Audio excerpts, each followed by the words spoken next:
Hello again, everybody. Great to have you along. We wish you all a happy new year once again as we continue on here in the month of January. Delighted to have you on board for yet another edition of Journey Through Sports and Life. I'm Scott Murray, along with Marnie Schneider and Marjorie Lewis, the M&M girls. How are you, ladies? Good to see doing you. Great. Doing good. Thanks. Marnie, you doing okay? Happy New Year. Fantastic. New Year. Fantastic. Well, I tell you what, our special guest is, I'm really excited about this for somebody that studied to be a psychologist or a pediatrician, but my degrees in psychology. I'm really excited to hear what he has to say and all that we're going to be able to share in the world of sports as we journey through sports and life and share some incredible things with our great guest. I tell you what, Marnie, I'm going to kick it off to you because you are the one that has all the knowledge about our special guest in detail. So go for it, my friend. It's all yours. Yes, because I'm a huge fan of Darrin's, and I'm fortunate enough to have been connected with him years ago, and we've kind of loosely followed each other's path. And that's really what I think is a great way to make a friend and to follow them and to be their cheerleader. So I'm going to read a little bit about Darrin's accomplishments and who he is, and then we're going to just let him talk about himself too, because it's much more interesting to hear him talk about it. All right, go for it.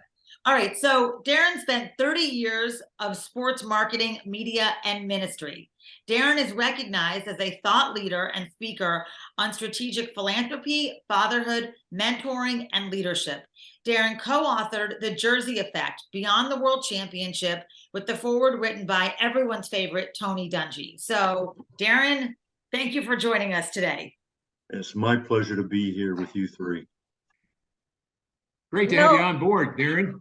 Yes, it's wonderful that you've been able to join us. Now, Marnie, I know he's your friend, as you said, so you could probably start us off with the questions, but I would just like to just step in real fast and just say that I'm really looking forward to the work you do, because it encompasses a wide range of different things. It's ministry, it's philanthropy, it's leadership. So if you could just tell us a little bit about how this came to be, how you started in this path. Well, it's interesting that you mentioned those three things, right? Philanthropy, ministry, leadership. In so many ways, right? They're all connected, right? Because they're connected with people at the heart. I say it this way, that mission moves best at the speed of relationship. And, when you're in a philanthropic relationship and you slow it down and you understand the needs of people, hey, you can be very generous. You can connect with them. Same in ministry, like connecting them to God. And then in leadership, I call it servant leadership. Like, how do we connect and serve? So I see those as all connected. And for me, my career began in business in the newspaper industry back in the day, 1992, when they used to toss something in all of your front yards and they called it a newspaper. And I missed that. Where'd they go? I don't know. I saw that on a show called The Flintstones once. I know, right? Those artifacts. But I tell you what, the newspaper hit its apex in 2000. So there were still 8 really amazing years that I got to have ultimately inside of Gannett, one of America's great companies.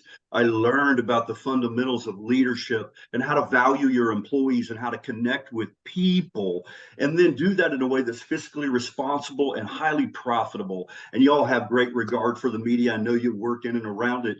So that for me was my training ground around leadership.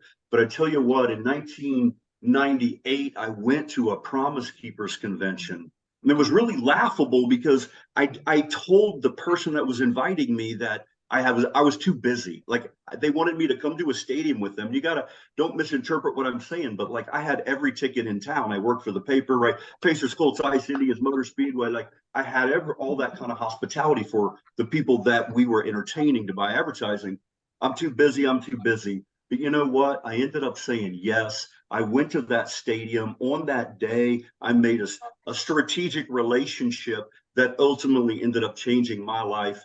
And that's where the ministry piece began to fit in. So thank you, Jesus, for that moment. But from there, got a chance to express all of those things after meeting a man named Tony Dungy In 2002, I got a phone call from a man named Brad at the Indianapolis Colts, and he said, "We've got a brand new head coach. His name is Tony." I said, "Tony who?"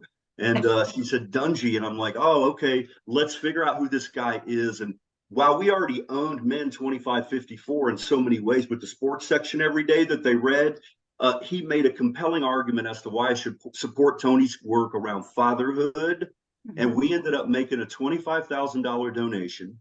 The newspaper, which is, that was a number. Yeah. And then I went to a local bank at the many, years ago, got them to give 50, and that $75,000 combined became the seed capital that launched All Pro Dad, which was the fatherhood program of Family First, which Tony Dungy is the national founder of, along with a man named Mark Merrill. And through a series of circumstances, they invited me to come along on that journey and to be part of that. And so I traveled the country for 11 years, running NFL traveling roadshow with the help of a lot of NFL players, coaches, and alumni, leveraging Tony Dungy's downline, which was Herm Edwards, Lovie Smith, Leslie Frazier. I could go on, but it was a time of my life. And I learned that I love to be in relation with NFL players, coaches, and alumni.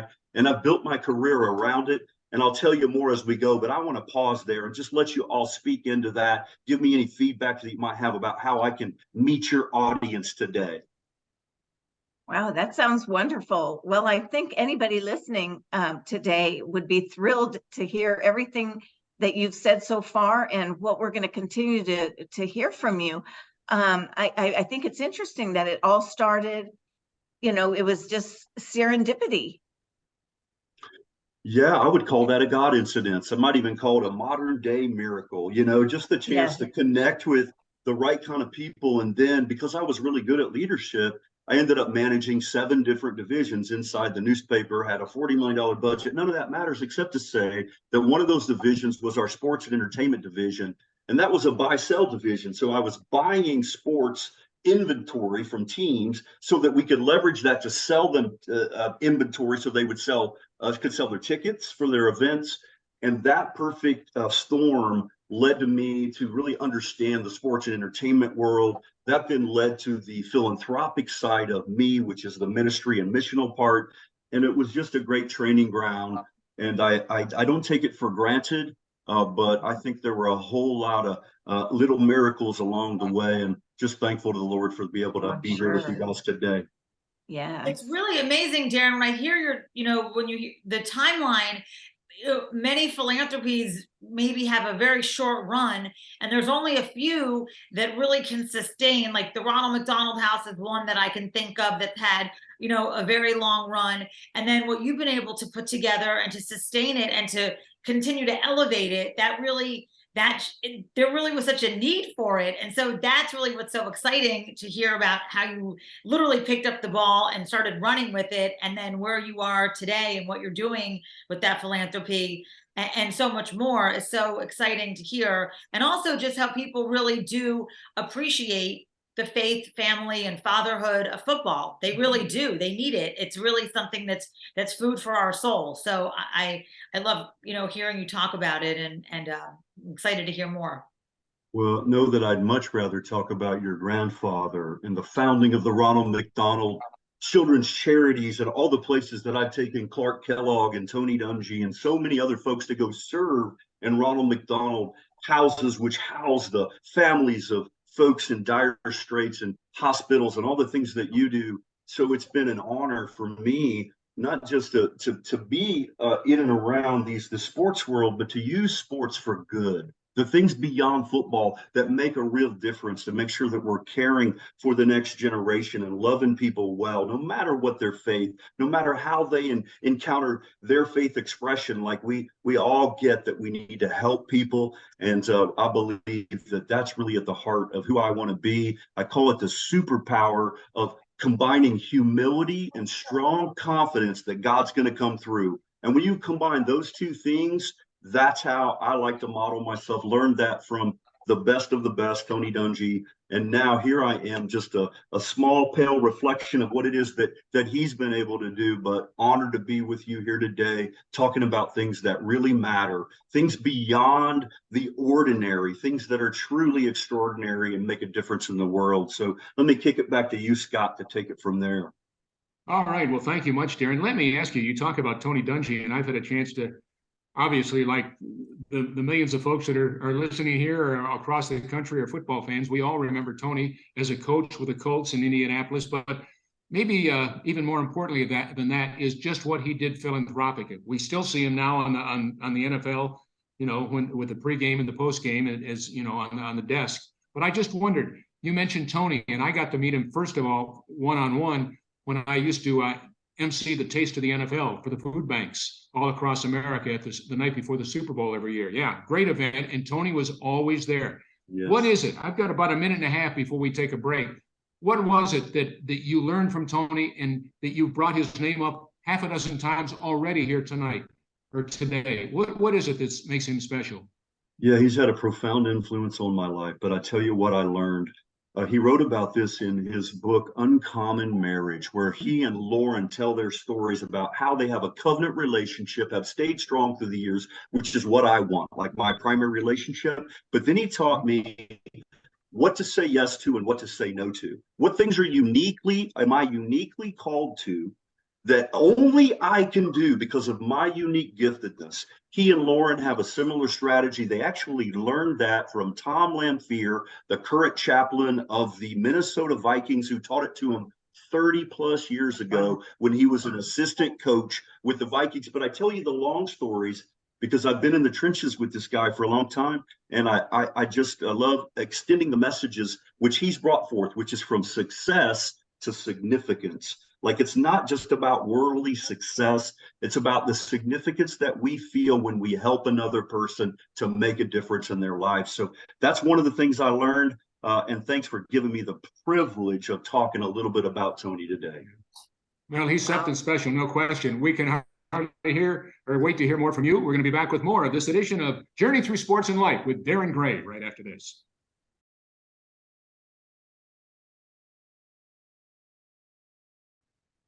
Welcome back as we continue on with this edition of Journey Through Sports and Life here in the first month of the year, 2023, and our special guest, Darrin Gray.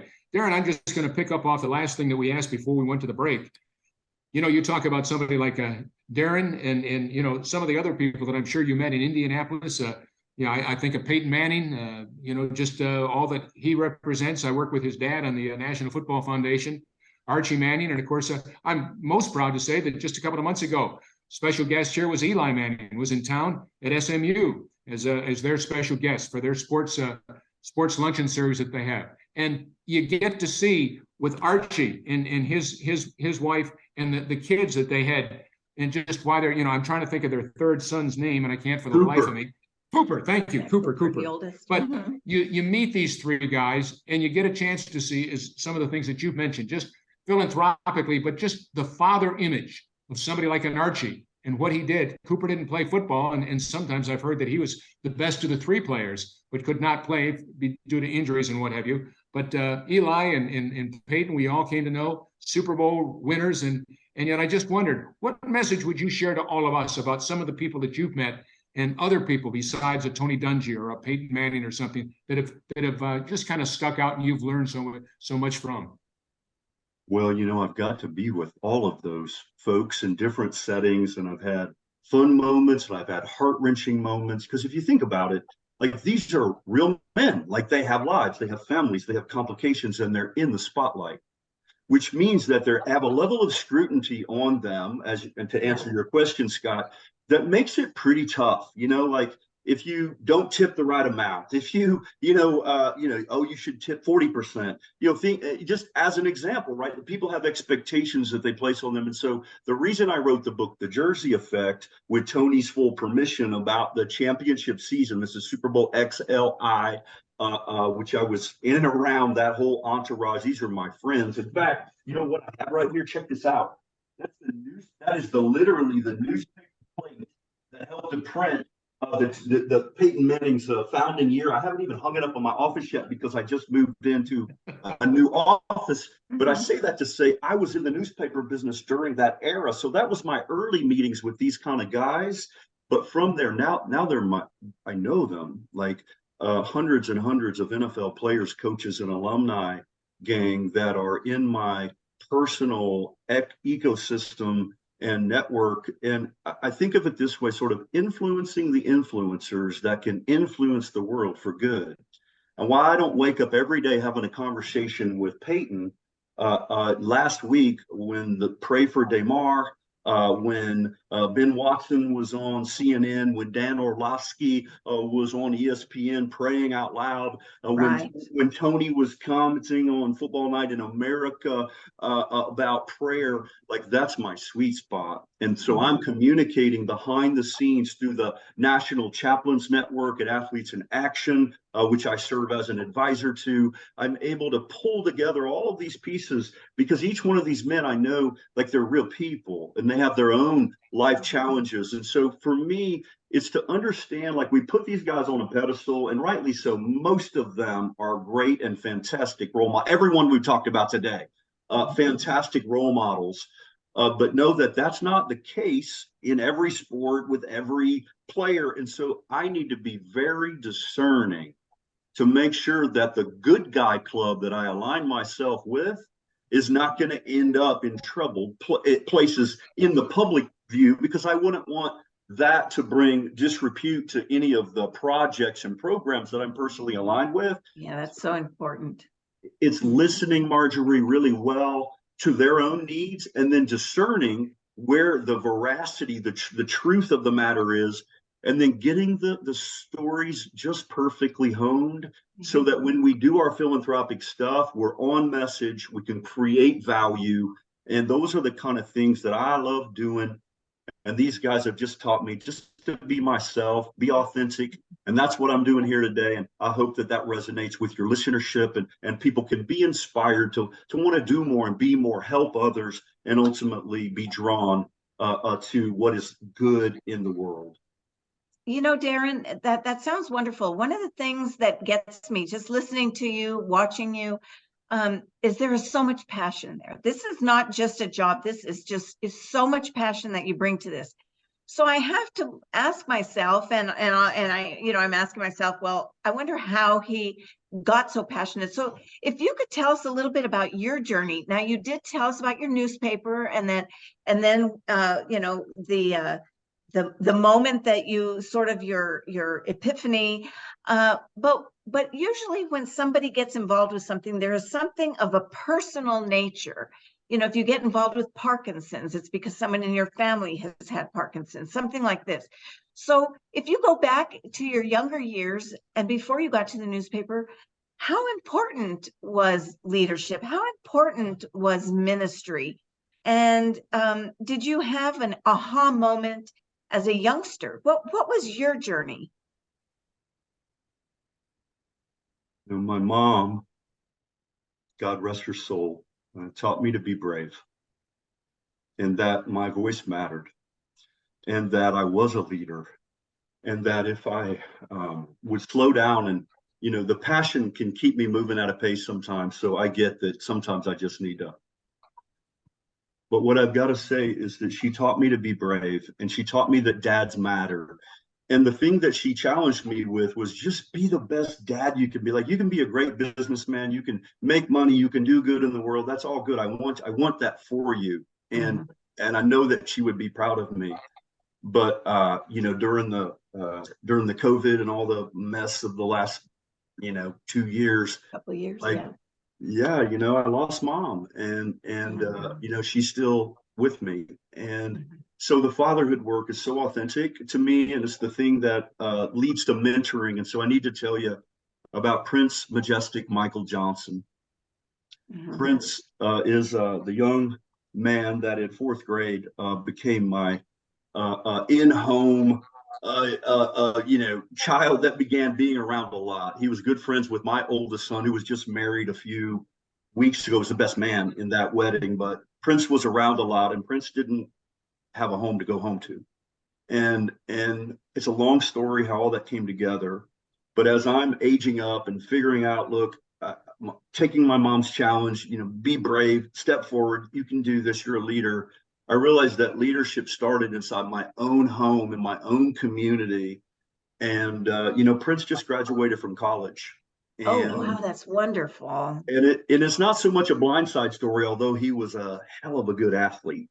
Yes. So I'm so proud of him. But what I'm more proud of is the longitudinal relationship that we were able to forge in the same direction, a father and a godson, a mentor and a mentee. I call them proteges. I don't like the word mentee, protege, and somebody that I can love on. But along with Prince and Evan, those are my two 24-year-olds. My daughter just graduated from college, Shelby Noel Gray, my Christmas girl. Indiana University with a double major, never got a B in college. That's crazy. Wow. I don't even understand it. And then my youngest son that I was with today, and he took leadership and got it. His car needed to be serviced. Like, he's 19 and he did it all. And then I took him to help drop him off. But the point is, I've taught my own family, the things that I talk about in public, the authenticity of this is how I live it. And so be a good dad, be a leader. And then I don't know that mom would have said this kid's going to be a minister, but I'm drawn to things that are beyond the superficiality of modern culture. Oh, yeah. And so one of the ways that I'm able to do that is through my faith expressions. And so that's a part of what I love and do. But back at you, Marjorie, to kind of pull forward any points that you'd like to know more about. Well, I just think this is beautiful, because I find that we have found in our journey through sports and life stories here that a lot of what has been accomplished and what people are doing have beautiful stories behind them. What brings them to the story. So, this is encouraging also for people who might be listening, thinking, I want to do something like this. And it doesn't take Superman. It's regular people. It's everyone has it within him, within themselves. So if you could tell us a little bit about something along those lines that can encourage our listeners who are thinking about, how do I make a difference? Where do I even begin? It just seems so overwhelming. We've got 1 minute here too. Go ahead, Darrin. Well, making a difference makes a difference, and when you put yourself into it and find the thing that you're passionate about, whether it's serving at a community center, mentoring as I did, or it's something like going to the Ronald McDonald House and helping to be a philanthropist to help support all of that. That's what fills us up. And so my challenge to people is just to listen to their own heart and understand that if you listen intently, you will get the message of what you should be involved in, why you should be involved, and how to do it. And that's the strategic part behind the philanthropic push that I talk about with my work, strategic sports philanthropy. So, Marjorie, that's a quick thing that I don't know if I get it all done in 1 minute, but that's what I've got for you for right now. Mm-hmm. Sounds great. Well, once again, you're a champion. Darrin Gray coming through with some great thoughts, and we've got lots more. We've about hit the halfway point where we'll be back with more of Journey Through Sports and Life right after this.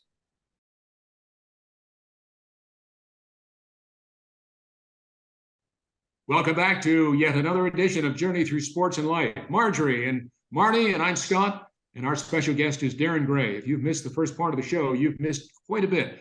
Some incredible wisdom he shared with us all, and we're delighted to continue on. Marnie, take us home. All right, so Darrin, tell us about your book, because I know that a lot of people are going to be interested in reading it or maybe listening to it if it's available on Audible or Books on Tape. But let us, tell us about the book and how, it all came to be. Well, many of you know that retired NFL head coach now, Tony Dungy, who's on Football Night in America, was the first African-American coach to win a Super Bowl. Now, for America, it's a milestone, an important milestone.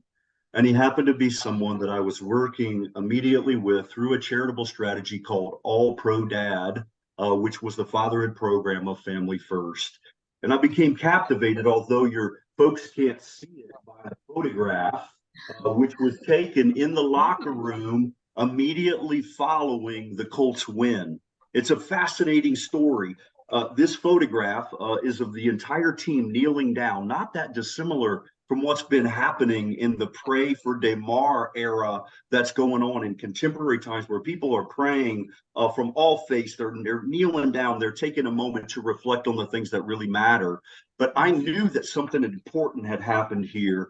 And so I just asked Tony if I could begin to tell that story and craft it in a way in the voices of the other players that were on the team, because I wanted to reach everyday dads and everyday moms that had kids in Little League and had kids playing youth sports, that we could talk to about this higher standard: academic, athletic, social, and spiritual. That's the 4 dimensions that Tony and I build out and talk about in the lead in to the Jersey Effect, because they all lead to the higher dimension, which is the spiritual dimension, the thing that gives us purpose beyond the ordinary. And it's not mine to choose someone's particular way. I'm a Christian, Tony is a Christian, but either way, we wanted to make sure to build that framework strong. So I worked with Hunter Smith, who was the punter on the team. He had an 11-year amazing career. Hunter he's from Texas. Hunter the punter from Gunter.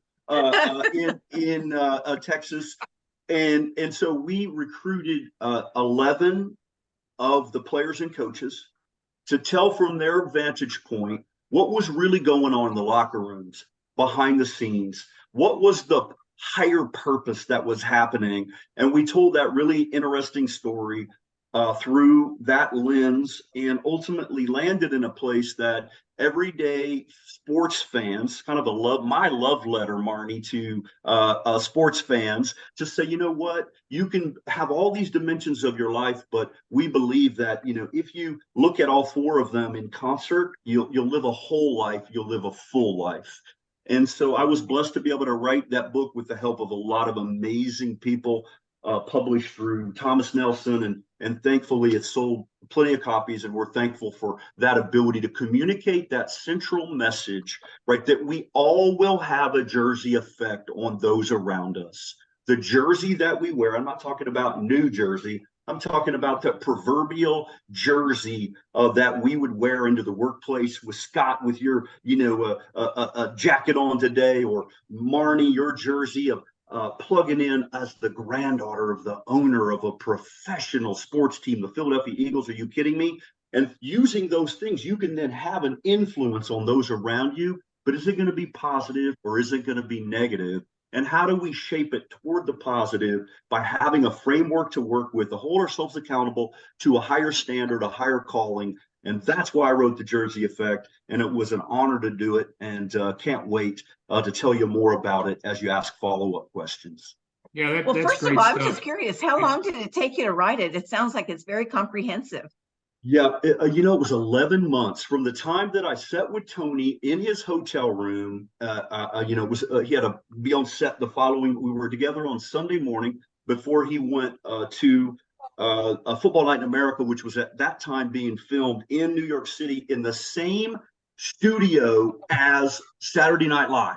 And Really? each year, look, not only that, they shared the same green rooms. It was fascinating, because each year I would get to go spend some time. I'm just so blessed, and so I don't take that for granted. But I knew that I had a special message. So, hey, Tony, rather than just come to the studio, can I swing by the hotel? I want to tell you about the Jersey Effect and what good Lord's laid on my heart.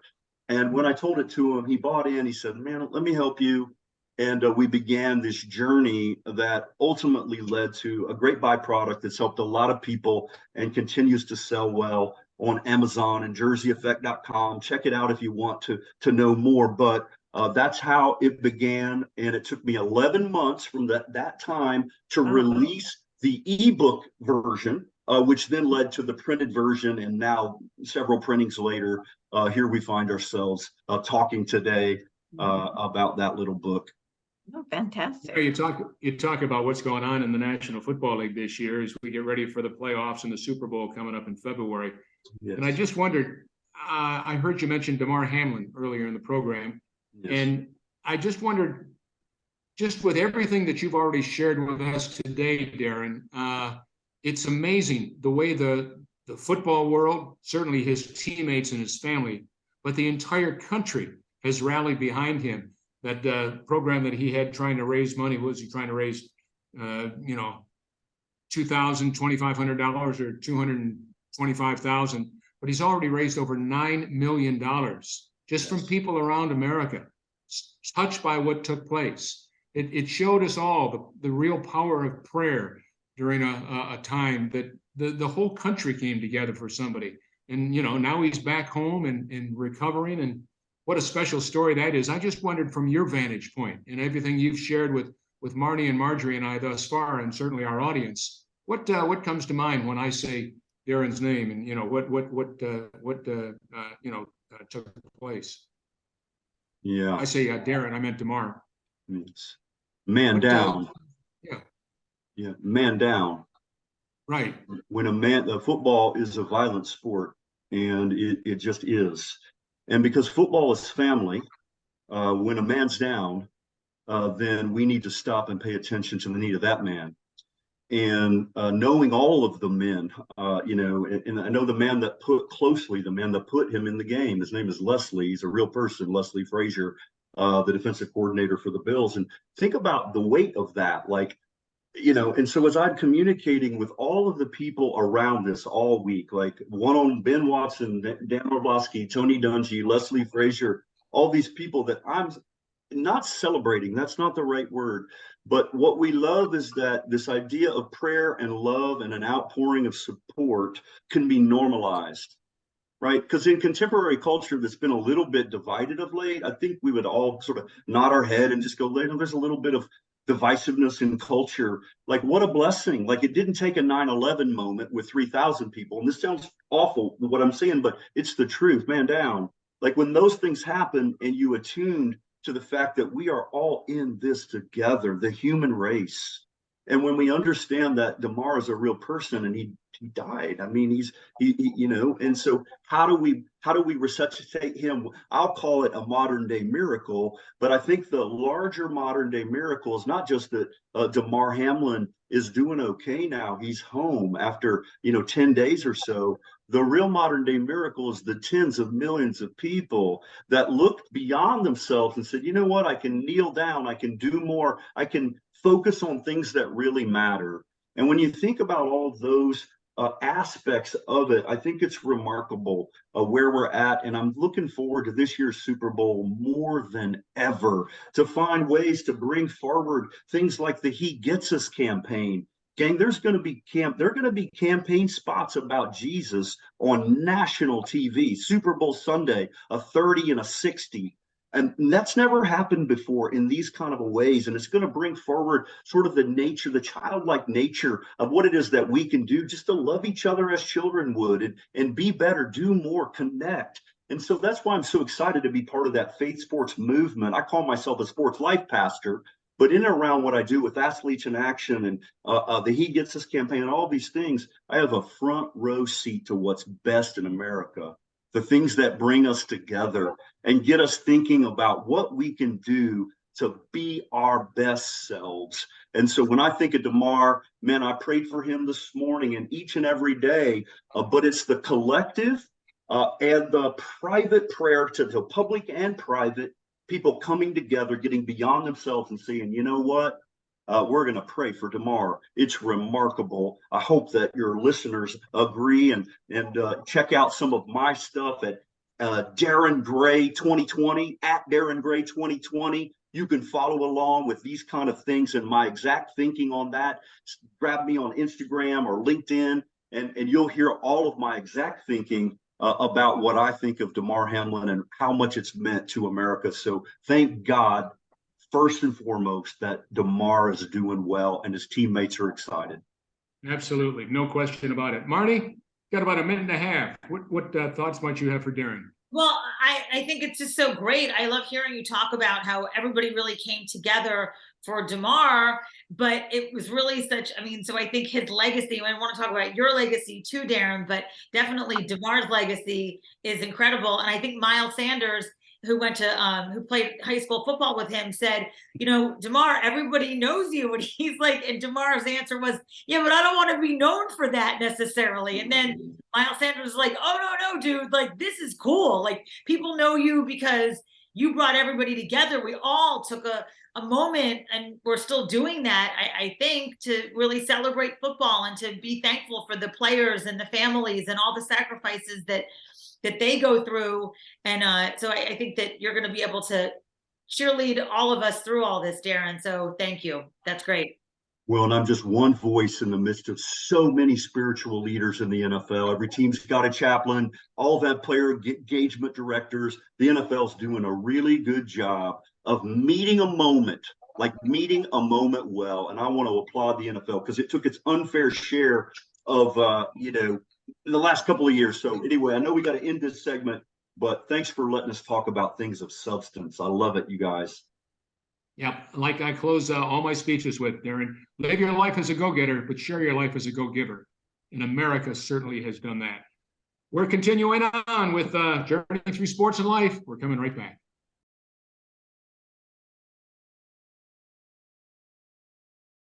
Welcome back as we wrap things up here on Journey Through Sports and Life. Darrin Gray has been our outstanding guest. We've really enjoyed everything he's shared. Still got lots more to hear from. How about it, Margie? Well, Darrin, you talked so beautifully about the country coming together and the prayers that were said, for Damar, and so how do we sustain that? And what could we do outside of just within your ministry and the work that you do, but collectively as a country, how can we sustain that prayerfulness for a long haul? Is it even possible? What do you think? It is possible. Gang, I don't want to oversimplify this, but check out hegetsus.com. It's really good. There are resources there that will connect people's hearts around the topic of love. Because ultimately, the world's great ethic is how do we just love each other, even when they're different than us? But how do we do it at an age when there's mental health challenges? Brian Dawkins, my friend, calls it cerebral wellness. I'll bring the Philadelphia Eagles forward for Marnie, one of the great players of all time, but we'll be together in the Super Bowl because he knows that we got to have our minds right and our hearts right in order to communicate. So, you know what? I say it this way. Jesus had anxiety in the garden. Hey, you know what? Sometimes I had anxiety. Sometimes I do too, And so we're making Jesus really accessible. You don't have to believe in his divinity, but tune in and kind of find out. Like Jesus loved dinner parties, but the dinner parties that he went to, hey, I love dinner parties too. But the Jesus parties that Jesus went to was like, hey, go sit at the foot of the table. If you get invited to the front, you might learn something special tonight. And oh, by the way, there might be people different than you at that table. And so that's what I think is so awesome. And one of the ways we can sustain it, whether folks want to tune in to that particular campaign, hegetsus.com or not, is we can learn how to love each other more, pray for each other in selfless ways, and ultimately, let's just listen to the needs of others and to be present to meet those needs through what I call the ministry of availability. Can we be present enough to listen well and be there for people in their times of need? And then I hope that all you will be with me in my time of need, because I assuredly will have one. And I thank you for being in my court. And now all of your listeners getting to know a little bit more about who I am. Join the team and check me out at Darrin Gray 2020. And we'll just continue to learn and grow together, Marjorie. That sounds wonderful. Really, Marnie? yeah, it's so simple, but yet people need to really get a little bit of a reminder of that, but it really is so simple. So I think that it's great to hear you passionately share all of that.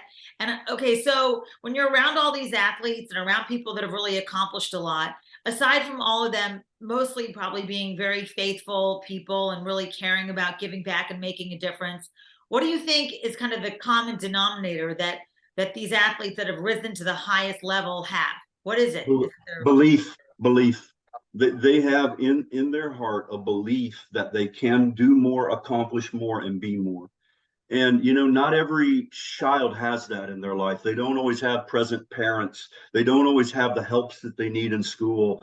And these guys may not either, because a significant number of NFL players, it's not a secret. Like, a lot of them come from fatherless homes. I remember the early work that I did, Marnie, with Tony. We put together the top 10 ways to be an all-pro dad, and we put it on the back of his shirt. And Tony took it in to one of his teams, and he passed it out to the players.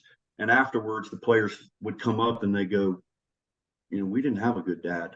Like, we didn't have like these lessons that you're talking about. Families eat together. He's like, I never ate together with my parents ever.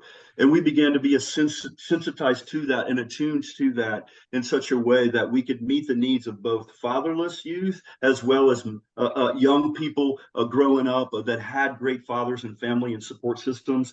So what can we do to help be present for people and make sure that we're meeting the needs, Marnie, no matter what home and background they come from?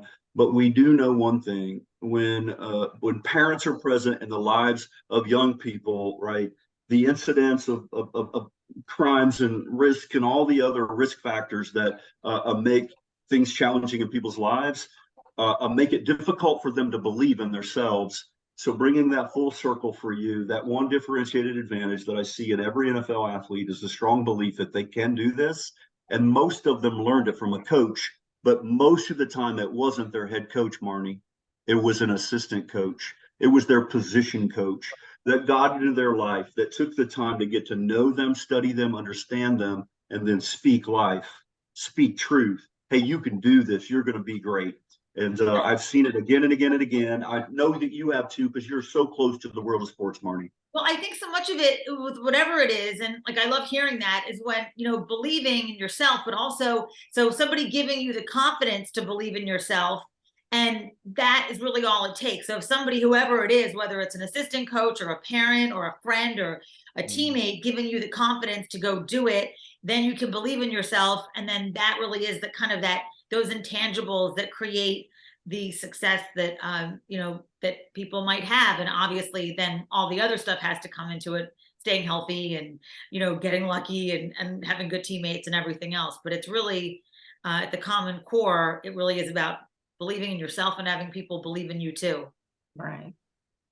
True. Let me jump in and play off of what you said about the dad. I saw a recent statistic about 2 weeks ago. I was doing a speak about pediatrics and what have you. And 35%, almost 40, it's up to about 37.5% of children in America under the age of 18 live in a fatherless home. Yeah. That's over 1 out of every 3. And biologically, it's close to 30% that they don't live with their biological dad. I mean, that's just unreal. So let me close by asking you this, Darrin. We've got 3 or 4 minutes, about 3 minutes here before we wrap it up. I just wondered, as you look back with everything that you've shared with Marnie and Marjorie and our entire audience today, I've really been most impressed with what you've shared. So to you, when you get up in the morning and you look in that mirror and know what you're going to do in that particular day, if you knew that this was the last week of your life and you had to share some final thoughts with your family and friends about the legacy that you've left here with us all, what would you like your legacy to be? That as you move on, future generations will remember Darrin Gray and all the wisdom that he had to share. What comes to mind? The other day, I had a very prominent NFL player send me this message, and I won't name them, but I'll read what they said, and it will speak to this legacy piece. Because for me, just being the best dad I can be, being present for my dad now, a widower, like, how do I be the best brother? And my covenant relationship with my bride of 28 years, Leslie, who I met when she was 12 years old. Like, it's a love story. And so that's my legacy. But this is what this player wrote to me. Thank you for being in my life and teaching me the value of being a good dad and being able to model fatherhood for other men in my family. There will be generational change in my family because of you and Tony, who showed me to give love and grace as a father and never again to be angry or blame. That's powerful. Yeah. I'm like, okay, you would know his name if I said it. and he played for Tony, and I just got to be present and part of that. And then I became a key person in his life, and I baptized him in the Jordan River. Oh, wow. Now, when you bring that whole thing full circle, that's my legacy. Influence the influencers that'll influence the world, their family, their community, and ultimately a nation, because of the profile and the jersey effect that they have to help reach more, because when they speak, people listen. So thanks for the opportunity for letting me to tell my story in this amazing podcast. Marnie, Marjorie, and Scott, you guys are so gifted at what you do. And for me to play a small role in your inaugural 2023 show, what a treat for me. Well, we had to pick the best of the best, so that's why you're here, right? I'll tell you what, Darrin, you were above and beyond. When Marnie told us who she was grabbing, I certainly know Tony Dungy, had never met you. I'm most impressed, and all I can say is thanks for being the go-giver that you continue to be. Unbelievable. Girls, 10 seconds. What do you think? I just think this has been fantastic, and I want to thank you, Marnie, for introducing him to us, and thank you for joining us. I'm sure all our listeners are going to be very grateful. Yes. 5 seconds, Marnie, take it away. Oh, very grateful. Thank you, Darrin. You're a showstopper.